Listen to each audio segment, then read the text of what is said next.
Tuar nga Ibni Abbasi, radiallahu an, Allahu qofti kënaqur prej tij, se një ditë i dërguari Allahut sallallahu alaihi wasallam, paqja dhe mëshira e Allahut qoftë mbi të, i është drejtuar iblisit të mallkuar duke i thënë: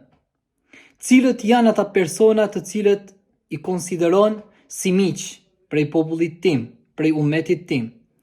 Iblisi i mallkuar i thot: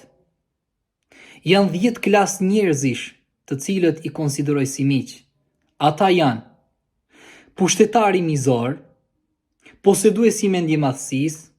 i pasuri të cilit nuk i intereson se si e ka fituar pasurinë dhe harxhimi i saj vend pa vend, dietari i cili miraton mizoritë e pushtetarit, tregtari hileqar, ata që merren me tregun e zi, zinabërsi, kamatëngrënësi, kopraci të cilit nuk i intereson se si e ka fituar pasurinë që e ka depozituar, dhe pianeci që vazhdon vazhdimisht të pinë pije dehse, pije alkolike.